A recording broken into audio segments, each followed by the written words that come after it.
So everybody waiting on Larry to come in. Boom! Bust the door open. Walk around. You might do a little something. Nah, you ain't got you shot yourself out in warm-up. Talking about Leon Wood. Might have okay. Who coming to second? Let's take the picture. And then take off his sweat jacket. And Birdie got me. He won. Larry Bird was cold. I don't think nobody ever could get out with him. You ask Magic. That's why Magic had a run, and he was mad when he had to retire in 92 because of what he was going to be missing with Larry Bird. And then you remember Larry Bird took 2 more years, and then he quit because he said his main guy who he wanted to play against is gone. You know what I'm saying? Yeah, no, they had video games. Magic versus Bird. That was the big rivalry. One-on-one from the three-point line, Larry Bird could beat LeBron James. Would you agree or disagree? So I leave. What? Okay, I'll put it this way. If Larry Bird played in this era, I think he'd be in Europe. I'm not downplaying him because he's a great player at that time, just like I was. Today's world, oh, hell no. He was a quiet shit talker. Yeah. He would like go by yourself. I'm going to hit this now. Yeah. I remember we were playing and Tom Tolbert was playing Larry and guarding him pretty well. Larry picked up the ball and he couldn't find no one. And Tolbert was all over it. He just turned around and launched it. And Tolbert said, "Off, that's off." He said, "Awful good." I'm like, oh, shit. And the thing that I loved about him is that he was a shit talker. And I wish you would have got a chance to play against him, Robert, because I swear to God, you'd have loved playing against him because the dude would just tell you where he's going, shoot it in your face, talk shit to you, and run back down the floor. He was the biggest shit talker in the league back in the day. He would tell you exactly where he was going, what he was going to do. And he did that to us in the finals. He was like, "Guys, don't worry about it. I'm going to go right over here to the corner. I'm going to catch the ball, I'm going to shoot it, and ain't shit y'all can do about it." I mean, just like, and he did exactly that. Bird, man, Bird was a white black dude. That's what he really Ball was. out of control from Indiana. He was, but man, the dude came in at All-Star game and said, "Who getting second?" And went out and did that with a shooting shirt on. Yeah. You know what I'm saying? Come on, bro. Larry Legend, bro. Larry was low-key a dog, man. Hey, those passes, I'm like, come on, man. Yeah. Would you consider yourself a trash talker? Not really. I mean, come on, coach. A lot of people do it to demean people. I did it for fun most of the time. Right. 2 of my favorite people, I got in the NBA, I got to stand next to Elvin Hayes at the center court. Loved him. And Kareem. I stand there talking to Elvin. I said, "Elvin, see Kevin there? He's talking bad about you." "What?" I said, "Kevin, tell him what you told me." He goes, "What's that?" I said, "You're going to kick his butt tonight." He goes, "Hey, Elvin, I'm going to kick your butt tonight." Kevin's a rookie. Stuff like that, but it really wasn't vicious. Me and Chuck used to get into a little bit. I was going to go I really there. liked Chuck. He knew I liked him. Oh, yeah. And but we you guys had after battles in terms of talking. Yeah. The one I remember was when you told Chuck, "I'm going to go right here in front of our bench. I'm going to shoot on this spot, and I'm going to drain it." And he said, "Merry Christmas, mother." You never heard a pin drop. Favorite trash talking by Larry. And Kevin was a pretty good trash talker too, but Larry was when they trash talk coaches, like when they trash talk Hubie Brown, and they're sitting there playing in Madison Square Garden, and he's just going like taking the ball out of bounds in front of their bench, so the whole bench can hear him, right? And go like, "Hubie, this all you got for me tonight? Like you got no one else that can guard me? This is getting ridiculous, And then Hubie would put in like Johnny Newman would be running in the game. He goes, "Wait, are you serious? That's the guy you're putting on me?" We loved it. But even the other bench, even Hubie's team in New York is like laughing at Bird's trash talking. Larry looks around and goes, "What's up, Sal?" I said, "No." He goes, "You on me?" I said, "Yeah, I got size on you right now. I've been watching every movie." He goes, "Y'all not double teaming?" And he's looking around. I go, "Nah, it's just me, fella." He goes, "Mouse in the house, mouse in the house." And they change the play, and he catches the ball. He does this. And he shoots it. He says, "Sal, you better ask for a double team, bro." We walk out on the court, and he said, "Cheesy, who guard me?" And I was like, I got Kelly, I got Lim, I got Benson. He's like, "You ain't got no brothers?" Like, you disrespecting me. That's what he said. Straight up. He said, "Hey, man, you can't put no white dude on me." That is straight disrespect, right? So check this out. So the next year we come back, I said, "I got somebody for your ass," right? Yeah. He said, "Who you got?" I said, "Robin." He said, "Okay, he's a little better, but don't ever put no white dude on me because that is disrespectful." That day, that morning they came out with a USA Today article, and it said that Larry didn't have it no more. So he came out that night to make a statement, and I was just the prime candidate to be. Before the game, he told me, he was like, he just shook his head at me. He said, "Man, it's gonna be a fucked up night for you." It was shocking, and I'm a rookie, and I go up against, we small forwards because guys guarded each other back in the era. You couldn't duck each other. And so I go shake his hand, and he put both hands behind his back. And I'm saying, okay, he getting his head ready to play. And first play of the game, he says, "I don't know where they got you guarding me, Holmes." And he shoots a 3. I was pissed. I said, I wasn't mad he hit the 3, but this bitch just called me Holmes. And so it set up for a really interesting game. Because I remember one time I came down and I dunked it on him. He laying on the ground, he fouled me, and I'm pointing. Want to run? They find Wilkins. And he said, "Hey, Rook." I said, "What?" He said, "What?"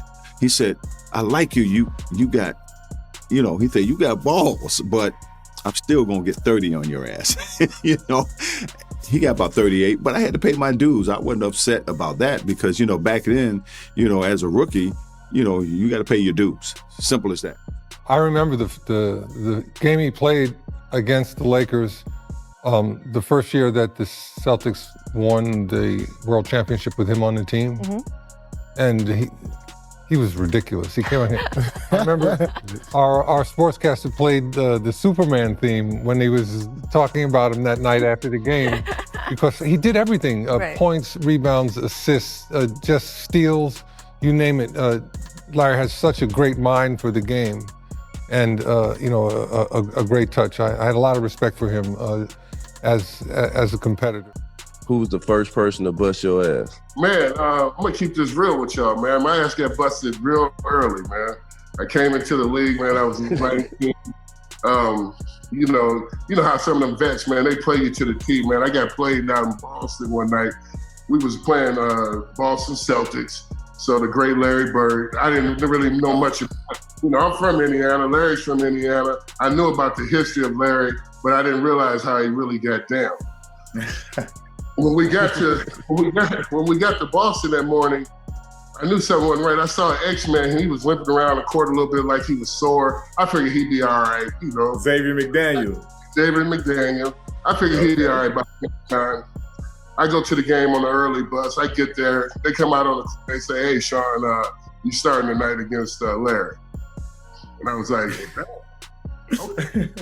I'm all for it, So the X-Man, he didn't play. He had a sore knee. But my point to you is this: Larry gave me 50 3/4. Oh my! There's the white flag right now. Bird on the 20-year-old Kemp takes a follower. Oh, he's got 40. He was hitting everything. And he talked to me the whole entire game. What did he say? Well, first of all, he asked me to jump ball. He said, "You the cat that broke all my records in high school, right?" And I was like, "Yeah, that's me." He goes, "Yeah, you the one that used to dunk my brother too, right?" Eddie. And I was like, "Yeah, that's me." He said, "I got you for you tonight." So every shot he was calling, at the defensive end, he would tell me, he'd be like, "When I get down to the other end, I'm gonna pump face you, get a hand one on you, look at you, glass." That's how cold Larry Bird was. I remember, like I was saying, growing up in Boston, people all used to always talking about that he can't jump, he can't do this, he can't do that. And, a lot of my friends was like that, So, I got to the league. I called all my friends back up. I said, all that trash that you were talking, you need to squash all that. This man is great. He can, whatever you were saying for a man who can't jump, he's demolishing everybody. So your guys are saying, how can you let this guy? He's doing it on everybody. He's doing it on everybody. He's doing it on the best defensive players in the league. Yeah. Well, he would be like, "Man, too bad we didn't get you, Sal." I said, "Yeah." He goes, "Y'all double me tonight when I get the ball in the wing?" I said, "Nah, man, straight up." He goes, "Y'all ain't double teaming me?" Like, what's wrong with y'all? "Nah, I got you, dog. You don't like height." He goes, "Mouse in the house." And you 6'11". And they lifted. He walked me down to the post. Got the ball. He said, "You better ask for a double team, Sal." Talking to you the whole time. And he would move at his speed. Yeah, Don't care yeah. how fast you think you Yeah. are. Right.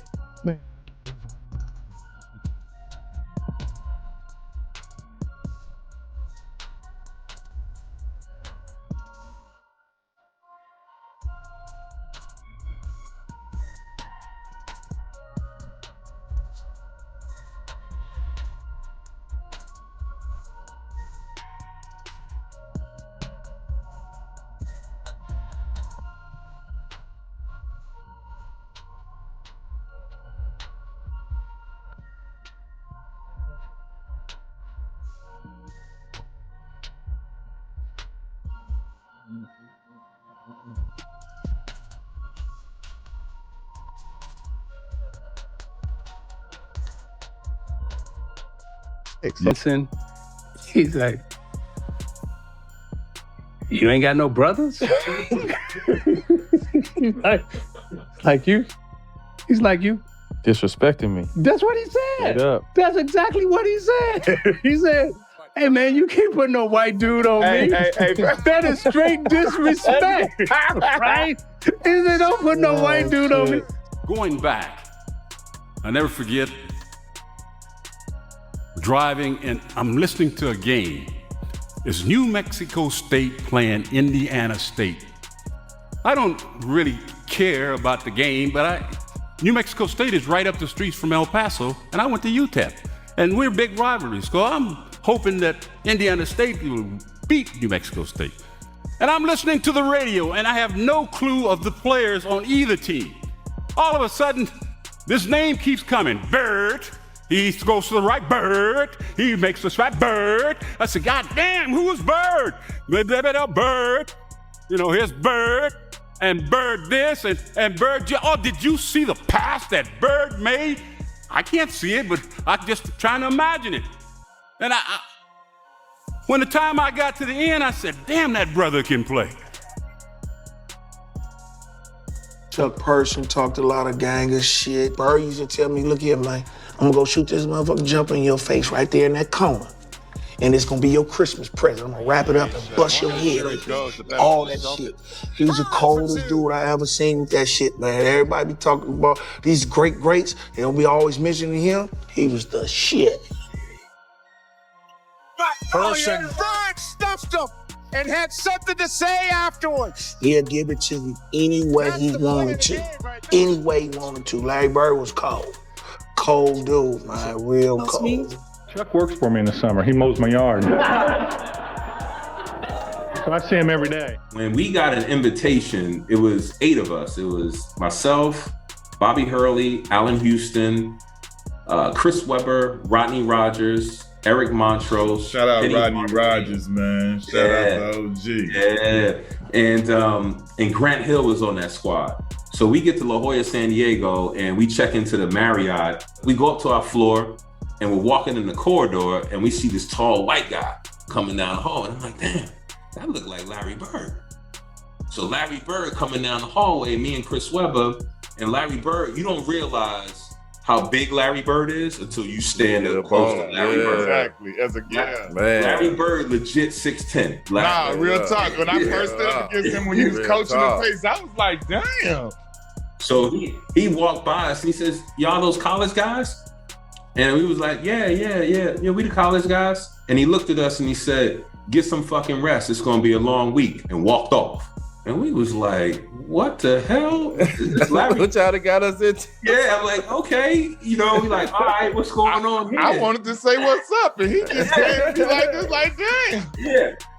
So the next morning, we get up and we go to practice, and Roy Williams is our coach. But we only got 8.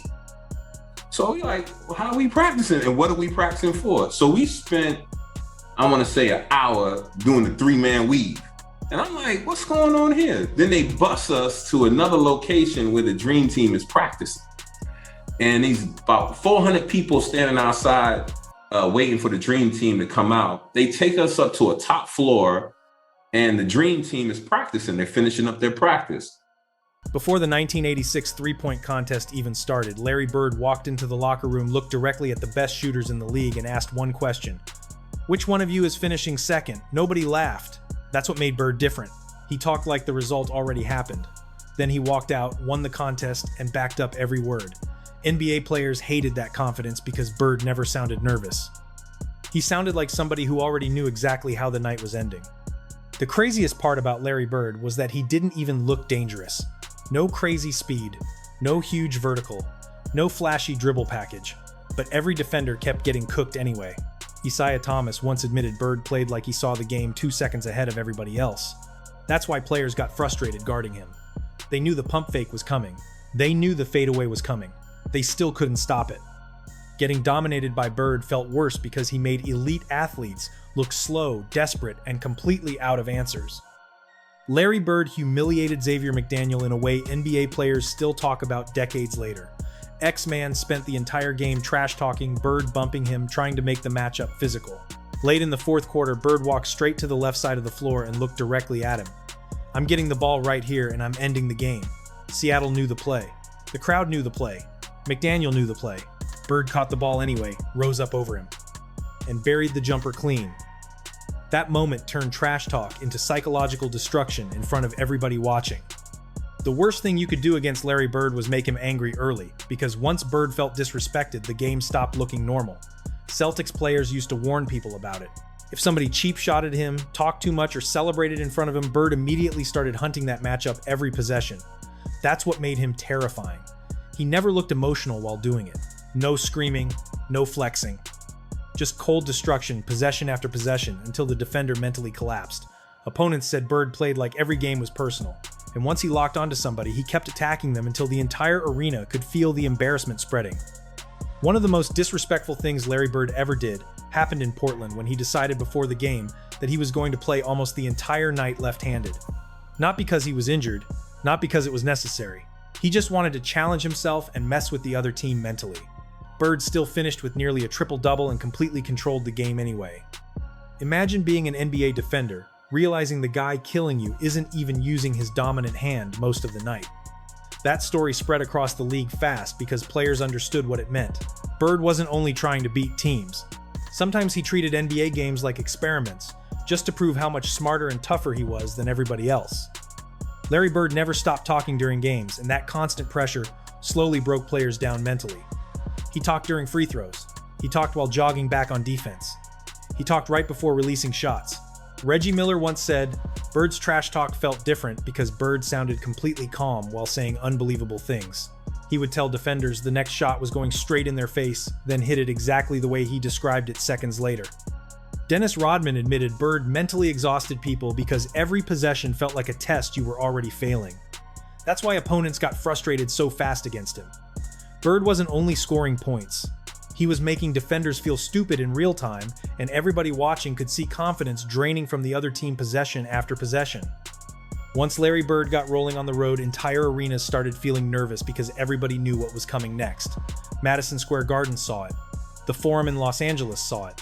One jumper would fall, then another, then suddenly Bird started walking around the court like he completely owned the building. Coaches panicked and called desperate timeouts, while defenders started switching assignments every possession trying to slow him down. None of it worked for long. That's what made Bird's aura different from most superstars. He actually enjoyed hostile crowds. Booing only made him more locked in. The louder the arena got, the calmer he looked. Opponents could feel momentum disappearing in real time, while Bird controlled the pace of the game without rushing anything. By the middle of those scoring runs, crowds that spent all night screaming suddenly went quiet because everybody realized the game was slowly turning into another Larry Bird takeover. The rivalry between Larry Bird and Magic Johnson wasn't scary because of highlights. It was scary because Bird forced the Lakers to feel pressure every second of the game. Magic admitted those Celtics battles felt mentally exhausting because Bird punished every mistake immediately. One lazy rotation, Bird hit the three. One slow double team, Bird picked the defense apart with passing. One bad possession late in the game, suddenly Boston had all the momentum. That's why those finals never felt comfortable for anybody playing against him. Bird carried himself like somebody who expected to win every possession no matter who stood in front of him. Even Magic, one of the greatest leaders ever, sounded different talking about Bird years later. There was respect there, but there was also tension. because Bird forced greatness out of everybody around him through pressure, trash talk, and constant punishment. Facing him didn't feel like playing basketball sometimes. It felt like surviving a 4-quarter psychological fight against somebody who never relaxed for a second. A lot of NBA players said guarding Larry Bird felt like playing against somebody cheating the game mentally, because Bird saw things before everybody else did. Dennis Rodman once called him one of the smartest players ever, and opponents understood exactly why. Bird was constantly reading defenses in real time and exposing weak reactions immediately. He called out plays before teams even finished setting them up. He baited defenders with fake passes, manipulated rotations with eye movement, and stole rebounds before bigger players even reacted to the shot. That's what frustrated stars the most. They weren't only getting outplayed physically, they were getting outthought possession after possession. Charles Barkley talked about how Bird controlled games without needing explosive athleticism because his brain was always moving faster than everybody around him. Defenders kept realizing they were already late before the play even developed. That feeling slowly destroyed confidence during games because Bird made experienced NBA players look confused, reactive, and completely trapped inside his pace the entire night. The moment Larry Bird hit 2 shots in a row, panic started spreading through entire defenses because teams already knew how dangerous those scoring runs could become. One jumper turned into another, then suddenly Bird started controlling every possession on the floor without forcing anything. Coaches jumped out of their seats, calling emergency timeouts, while defenders started overhelping everywhere, trying to stop him before the game completely slipped away. That only made things worse. Bird immediately punished double teams with perfect passes and exposed every bad rotation the second it happened. Players said the scary part wasn't only the scoring, it was the feeling that momentum completely belonged to him once he got hot. Crowd noise changed. Benches got quieter. Defenders started rushing decisions they normally never rushed. That's how Bird buried teams psychologically. He forced opponents to feel pressure on every possession because everybody understood one thing. If Bird smelled panic, he attacked even harder. And unlike a lot of stars, Bird never looked rushed during those takeover moments. He looked calm, while entire defenses slowly collapsed around him, possession after possession, in front of packed arenas, watching everything unravel live. What made Larry Bird truly terrifying late in games was how comfortable he looked when everybody else started panicking. The final minute could feel chaotic for most players, but Bird almost looked calmer the bigger the moment became. Opponents talked about seeing him slowly walk to certain spots on the floor during clutch possessions, like he already knew exactly where the game winner was coming from. That confidence got inside defenders' heads immediately, because everybody in the building usually knew Bird was taking the shot. The problem was stopping it anyway. That's why so many clutch moments involving Bird still feel cold even decades later. He never looked rushed, never looked emotional. He simply waited for defenders to make one mistake, then punished them instantly. Celtics teammates trusted him completely because Bird wanted pressure. He enjoyed those moments. Some stars survived clutch situations. Bird hunted them. That difference changed how opponents defended him late in games because panic started affecting decision-making. Defenders second-guessed every move. Coaches overreacted to every screen. Entire crowds became tense before Bird even touched the ball. Then the shot would go up exactly where people feared it would. And suddenly another team walked off the floor, feeling like they already knew how the night was ending long before the buzzer sounded. A lot of superstars beat teams physically, but Larry Bird embarrassed people mentally, and that's why players never forgot what it felt like guarding him. Bird didn't just score on defenders. He talked to them during the possession, predicted shots before taking them, smiled after impossible jumpers, and made experienced veterans feel completely powerless in front of packed arenas. That humiliation stayed with people. Years later, rivals still sounded frustrated, describing games against him, because Bird had a way of exposing weakness publicly. If somebody looked nervous, Bird attacked them harder. If somebody got emotional, Bird slowed down and picked them apart, possession after possession, until the entire crowd could feel confidence disappearing from the other side. That's what made him different from normal trash talkers. Bird wasn't trying to entertain anybody. He was trying to mentally break the person guarding him. And because he backed everything up, opponents slowly stopped believing they could stop him once he got rolling. Even elite defenders started overthinking simple possessions against him because Bird controlled the emotional rhythm of games so well. One shot could shift momentum. One sarcastic comment could destroy confidence. One clutch jumper could silence an entire building instantly. Players walked off the floor against Bird feeling drained because competing with him meant dealing with scoring, passing, rebounding, trash talk, and psychological pressure all at the same time. That combination turned regular NBA games into exhausting mental battles that many opponents never truly recovered from emotionally. Larry Bird never looked like the scariest player in the NBA, and maybe that's exactly why he became such a nightmare for an entire generation of players. He wasn't built like a superhero. He didn't move with explosive speed. He didn't attack games with loud energy or dramatic emotion. But somehow the league kept watching the same thing happen over and over again. Bird walked into arenas completely fearless, started talking to defenders like he already knew the ending, then slowly broke teams apart, possession by possession, until frustration took over everything. That's the part players still remember most: the confidence, the control, the humiliation. Bird had a way of making elite athletes feel small in front of national television audiences, and he seemed to enjoy every second of it. The stories never stopped because Bird kept creating moments that sounded fake until players confirmed them years later, calling game winners before shooting them, playing left-handed for fun, walking into the three-point contest asking who was finishing second, destroying trash talkers immediately after they challenged him. Those moments built his aura into something bigger than statistics. Opponents didn't only fear losing to Bird, they feared looking helpless against him while he stayed completely calm through all of it. That calmness made everything colder, more personal, more humiliating. And that's why so many NBA legends still sound tense talking about him decades later. Bird forced players to think harder, defend harder, and mentally survive 4 quarters against somebody who never stopped applying pressure.